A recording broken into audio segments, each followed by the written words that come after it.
Hello friends! So ngayon, nandito ako sa bahay and galing ako sa UP and sobrang init sa labas. And kung makikita nyo, gumamit ako ng mga sunscreen and iba talaga ang pakiramdam pag naka-sunscreen. Parang naging soft yung aking mukha, ganyan-ganyan. So ayan, very soft siya and gusto ko yung pakiramdam nung kasi gumagamit ako ngayon ng sunscreen, ganyan-ganyan. Gumagamit ako ng sunscreen talaga. So, ayan.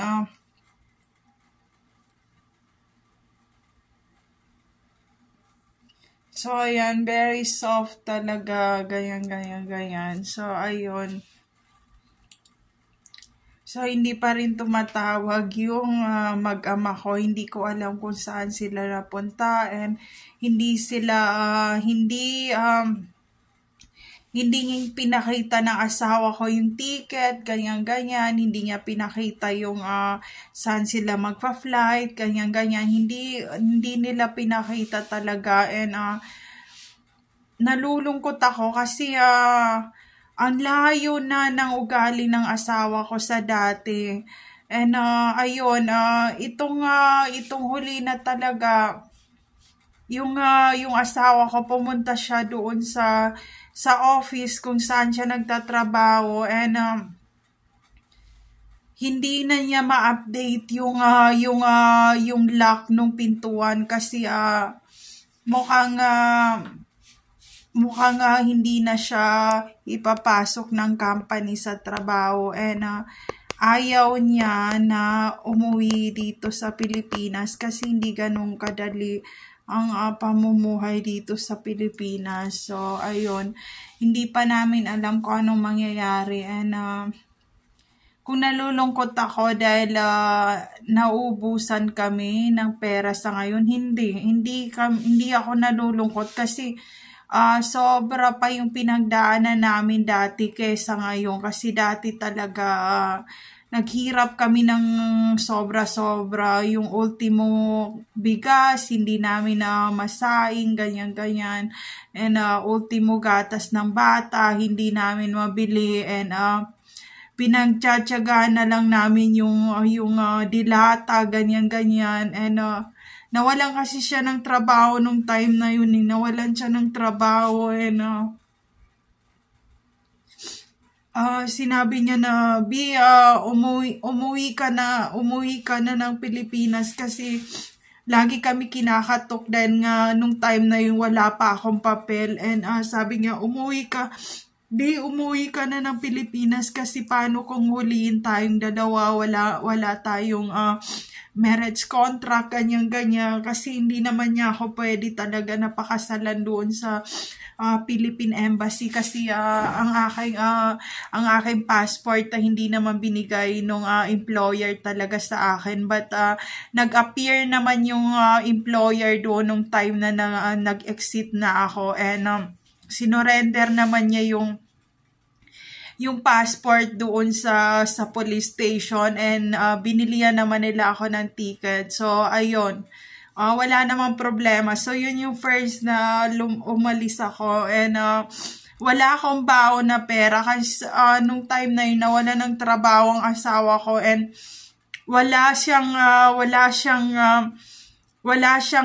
pera and binigyan niya ako ng 20,000 tapos hinati ko pa kasi yung 12,000 binigay ko doon sa kabit ng asawa ko kasi sabi ko buntis pa siya ngayon and pangalawang pagbubuntis na yun ng babae and hindi siya Pilipina, Indonesia siya and sabi ko pangalawa na niya yan na panganganak. Kaso may nalaman kami kasi malawak yung ng Filipino community, yung Pilipino at saka Pilipina nag-uusap yan every weekend yan, kanya-kanyang reliyon, kanya-kanya ng day off, nag-uusap yan and napag-usapan na itong si Indonesia pala kaya pala siya nabuntis kasi ang ginawa niya, itinali niya yung asawa ko and kinuhanan niya ng sperm na hindi intercourse kundi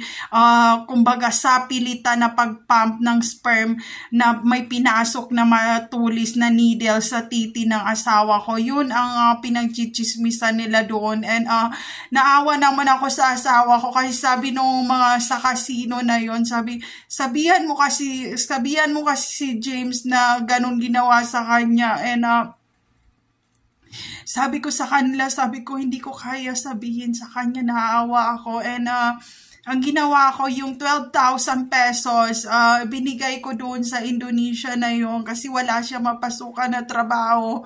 Tapos sabi ko, 10,000 pesos na lang ang itira mo sa akin kasi kaya ko naman mabuhay sa refugee kahit wala akong pera, sinabi ko sa kanya. And ayun, nag-abot sa kanya, ipinaabot ko doon sa kaibigan niya. Sabi ko, ito, pakibigay na lang kasi in case na magbuntis siya, wala siyang gagastusin ko, manganganak siya dito sa lugar na to. And nung time na yung buntis na rin ako, ang problema niyan, ang nangyari, baka nung time na nagbuntis si Indonesia na yon, si James siguro ang inatasan niya na mag-drive sa kanya papunta ng hospital. And dahil wala silang alam about sa kumbaga katulad sa akin na kumbaga habulin dyan ng mga pulis, kaya ko lusutan kasi asset ako.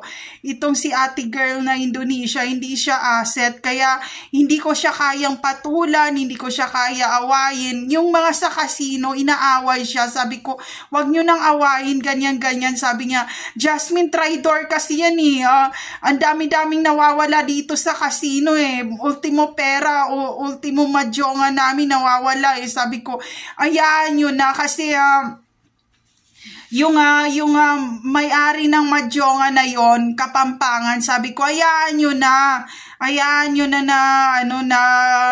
kunin yung sabi sa'yo, ayan, paano naman kami magmamadyong yan, pati yung sugala namin kinukuha. And hinabol nila si Indonesia na to, hindi siya asset, invisible tip pala si ate girl. And dahil ako ay asset / kaya ko magbantay sa mansion kahit mag-isa kasi tinry ako ng employer ko na kumbaga kung kaya ko mag-isa na walang ilaw, walang tubig, walang pagkain.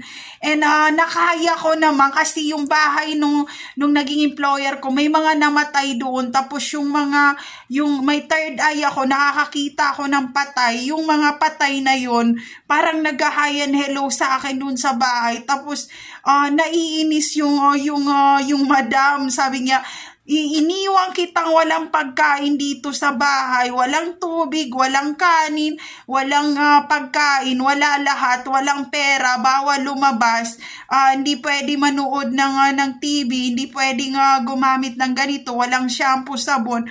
Bakit ka tumatawa? Sabi ko, wala. And then hindi niya alam, kaya hindi ako naboboard kasi meron akong third eye. And parang yung mga bata doon na parang namatay na, yun yung mga kalaro ko doon sa mansion. And parang hinahabol-habol ko sila doon. And minsan yung mga books doon pinapakialaman ko, minsan binabasa ko, or minsan yung mga photo album nila, ganyan-ganyan. And kumbaga, nakikita niya ako sa CCTV and sabi niya, hindi talaga naboboard tong Jasmine na to. Parang kinikiliti na hindi maintindihan. Meron siyang mga parang kalaro sa loob ng bahay. Tapos pinakialaman ko yung mga photo album nila and nalaman ko na mahirap pala si Madam. Si Madam ay mahirap at galing sa refugee. Sabi ko, wow! Kaya pala hindi nabibigay ng tubig, ng pagkain, ng tinapay, ng sahod. Hindi niya ako sinasahuran talaga. 3 months na hindi niya ako sinahuran pero hindi ako nag-complain. And pinapalaban niya ako na hanggang madaling araw. Nakakaya ko labhan yun. Sabi niya, ano bang technique na ginagamit mo? Ba't natapos mo lahat yung labada? Ang dami-dami nung kasi basket yan eh. Minsan mga 6 na basket, talagang hanggang puputi yung kamay ko ng chlorine talaga. And sabi niya, yung isang Sondrox na yan, ibuhos mo washing machine, tapos kamayin mo lahat. Yung panty ko, kalahating Clorox ang ilagay mo dyan, and kamayin mo, kasi gusto ko kumbaga kumulubot yung kamay mo and tumanda ka, and gusto ko pumangit ka. Ang nangyayari, sabi niya, hindi ka pumapangit. Pinapapayat kita, walang pagkain sa loob ng bahay. Pero bakit parang hindi ka nadi-dehydrate? Parang motivate ka sa buhay mo. Sabi ko, ano kaya ang motive ni Madam na to? Bakit ako lagi ang pinagdidiskitahan niya? And ayun, hindi ako naboboard kasi minsan nakakatulog ako, minsan sa mga ilalim ng upuan, ganyan-ganyan, kasi parang nilalaro-laro ko yung kasi yung may-ari pala nung nung bahay na yun, na mansion naman ni Madam, ay dating mayaman na minasakir sila doon sa mansion. Tapos itong si Madam, gusto niyang makatipid, pinapinturahan niya yung bahay, pero yung kaluluwa ng mga bata nandoon pa rin sa loob ng bahay. Kaya natututo ako ng dialect nila ng ganong kadali at nagtatawanan sila. So ayun, kaya sabi niya nung Madam, sabi niya, bakit hindi ka naboboard? Bakit nakakagawa ka ng pagkain mo, and anong tubig ang iniinom mo? Sabi ko, sa gripo. Sabi niya, sa poso galing niya, nakasama ng mga tahi yung iniinom mo. Sabi ko, anong problema? Pinakuluan ko naman dito sa kaldero.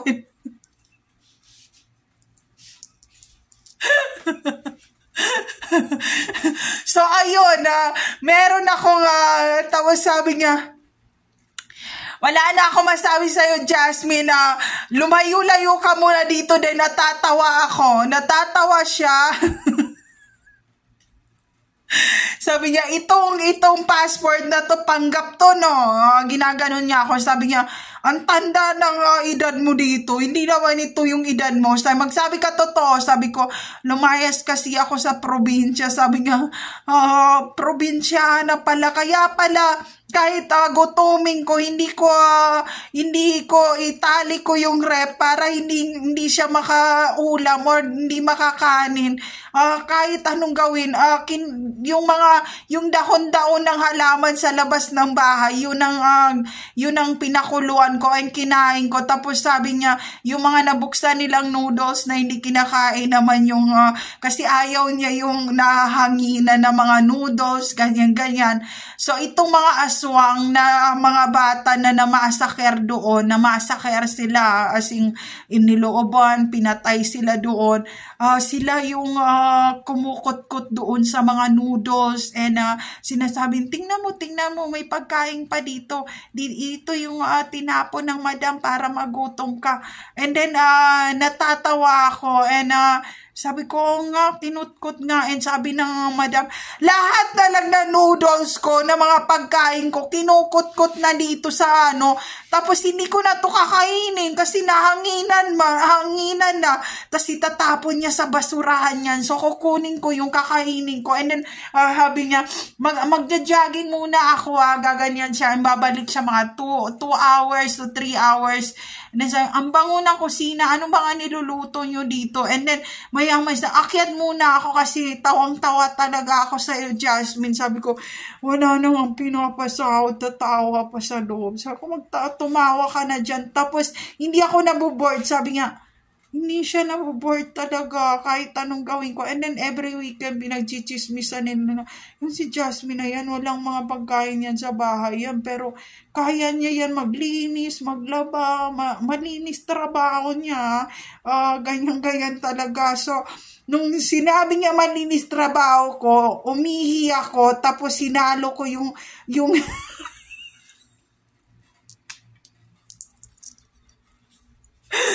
umihi ako, inalo ko sa pakuluan niya ng tubig yung ihi ko talaga.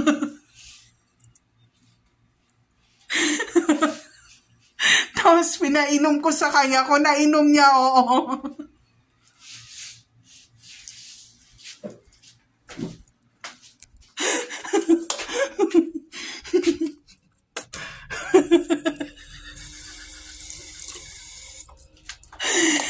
Napagalitan niya ako, hindi niya alam. Ngayon lang niya malalaman kung mapanood niyang vlog ko. Kasalanan niya, lagi niya ako ginugutom. So, sige, anuhin niyo ako ng anuhin.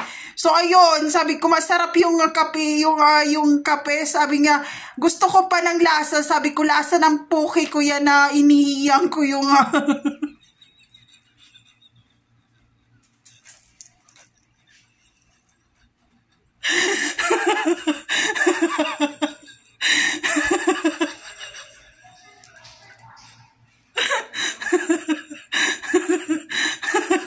Tapos, sabi ko, nung time na nag-emergency na pumunta ang ang anak ni Madam, and sabi ko, Madam, i-replace ko yung kape. Sabi niya, nagmamadali na si Sir. Sabi ko, wag yan kasi inihiyang ko yun.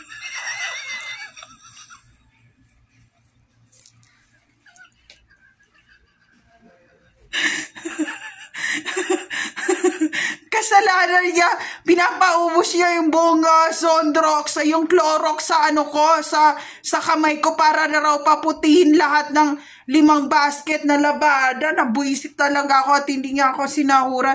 Pero isang beses ko lang ginawa yun. Sabi ko, Madam, akin na hugasan ko yung pakuluan ng tubig. Hindi na ako gagawa ng ihi fusion na yun. Urine fusion.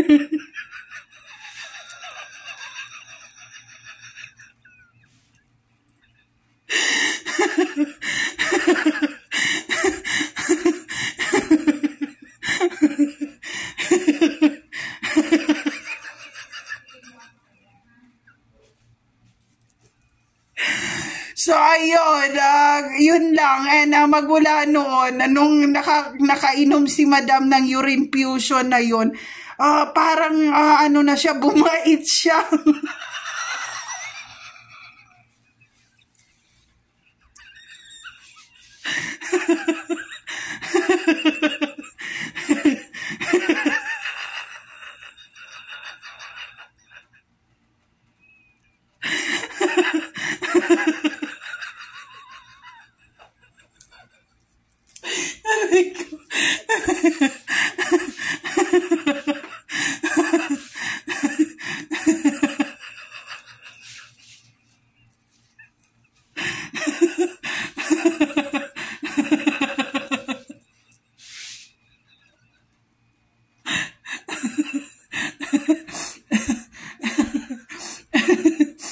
So, ayun, yun ang pangangatulong ko talaga. Kaya nung time na yon, meron nakaaway ang asawa ko sa opisina.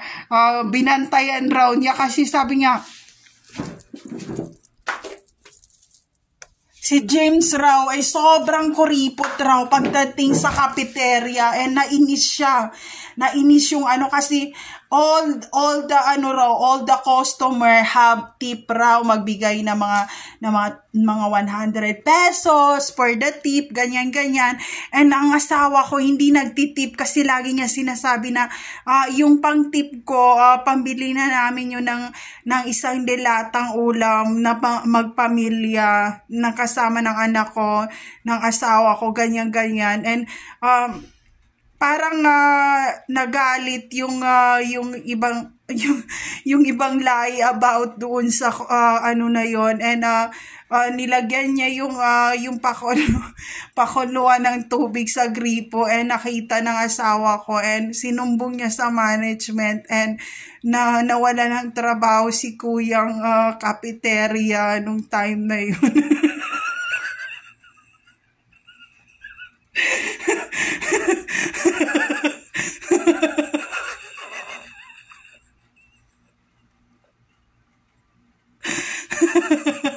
So, ayun, parang magmula nakita namin si kuyang cafeteria ay isa na siyang cleaner na sweeper sa kalsada. So, ang asawa ko nagigilty, kaya every weekend tinatanong niya kung gusto raw ng pagkain or ng kape or ano raw gusto, ganyan.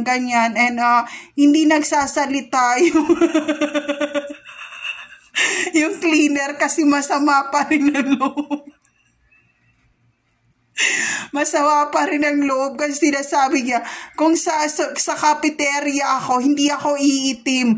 Kasi nga may aircon doon. Ay dito sa sweeper sa labas na nagwawalis na janitor, naaarawan kami at nilalagnat raw siya.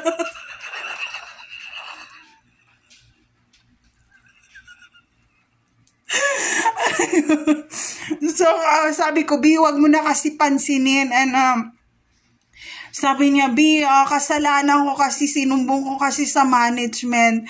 Ganyan. So, nung time naman na, kumbaga, pumunta siya doon sa kabit niya na yon na babae na naman, na yung ibang lahi na kabit niya, siguro nagkasarapan ng naglasingan sila, pumasok siya sa opisina and sabi niya, B, hindi ko nalaman kasi baka may nilagay si ate girl na gamot or anything na sleeping pills, ganyan, para ma-erotic naman ang asawa ko, ganyan, para kainin tahong niya, ang puke niya o tirahin siya sa puwit or paglaruan ng mga suso niya kasi laging nagpapalaki ng boobs.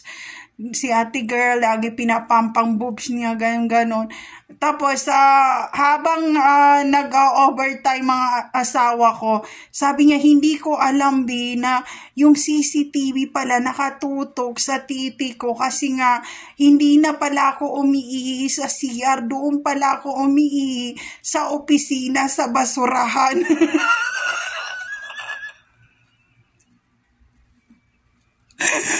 Buti na lang, overtime at wala ang mga kasama ko. Nakatingin ako ng gano'n na, oh my God, tas bigla akong natakpan at sinara ang aking zipper. Sabi, nakalimutan raw niya saan ang CR.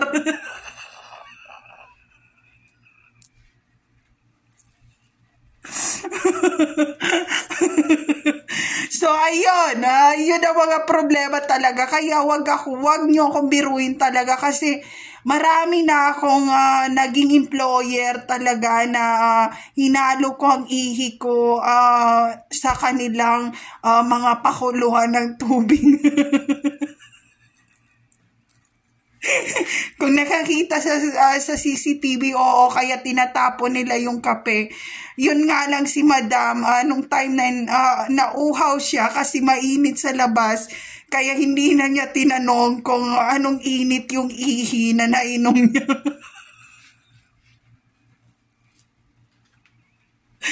So, ayun lang, friends.